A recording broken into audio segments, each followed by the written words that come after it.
नेपाल से कलयुग के अंत के बड़का संकेत दिखल बा। श्री पशुपतिनाथ के मंदिर लगे घट रहल बा एगो विचित्र किस्म के घटना। फिर से भविष्य मालिका के भविष्यवाणी सच होखे वाला बाटे। नमस्कार, अपने लोगन के हमर चैनल कुछ भी जेपीटी में स्वागत बा। आज हम अपने लोगन के बतावे जा रहल बानी नेपाल के राजधानी में अवस्थित श्री पशुपतिनाथ के मंदिर लगे घट रहल एगो अद्भुत घटना के बारे में, जौन की अपने आप में एगो बहुत ही अद्भुत घटना बा। आ मान्यता बा कि घटना घटला के बाद में कलयुग के अंत हो जाई आ बहुत बड़ा तबाही उत्पन्न हो जाई। पशुपतिनाथ के मंदिर के पूरब तरफ आ बागमती नदी के दाहिने तरफ आर्य घाट लगे अवस्थित बा विरूपाक्ष के मंदिर, जौन की नेपाल के किरात धर्म के लोग उनकरा के किरातेश्वर महादेव भी कहेला और पूजा भी करेला। अपने लोगन सोचत होके कि ई विरूपाक्ष के है। पशुपति के आर्य घाट में अवस्थित एगो विरूपाक्ष के मूर्ति बाटे, जौन के आधा शरीर जमीन के बाहर आ आधा शरीर जमीन के अंदर बा। जौन मूर्ति धीरे धीरे बाहर निकल रहल बा।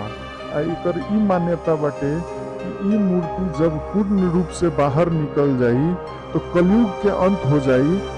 साथे साथे पृथ्वी पर एगो बहुत बड़का तबाही आ सकता कह के भविष्यवाणी करल बा। और बहुत सारा पुराण और ग्रंथ के अनुसार विरूपाक्ष के बहुत किस्म के कहानी भी हमियन के सुने के मिलेला। एगो कहानी ई बा कि विरूपाक्ष के जन्म एगो गरीब परिवार में भयल रहे, जेकर पिताजी बचपन में ही काम के सिलसिला में अपन परिवार के छोड़ के बाहर चल गईलन। और जब विरूपाक्ष के होश आयल तो ऊ भी अपन पिताजी के खोजी में बाहर निकल गईलन। ऐसे ही सालों साल बीतते गए। बाद में उनकर माता भी पुत्र और पति के खोज में घर छोड़ के बाहर निकल गईली। और बाद में वो लोग के मुलाकात पशुपति क्षेत्र में भयल, मगर बेटा और मतारी केहू एक दूसरा के ना चिन्हलक। उहे बीच में वो लोग के संभोग क्रिया हो गए। बाद में जान पहचान कैला के बाद में पता चलल कि वो दोनों जाना मतारी बेटा हलो, जौन बेटा की 7 साल के उम्र में घर छोड़ के घर से बाहर निकल गए रहे।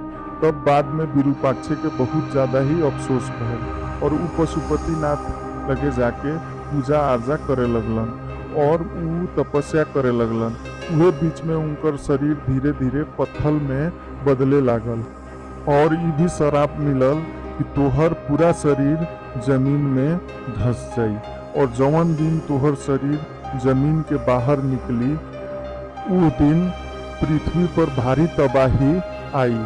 वही से अभी तक उनकर शरीर आधा पृथ्वी के बाहर निकल गल बा और आवे वाला दिन में भी धीरे धीरे शरीर बाहर निकल रहल बाटे।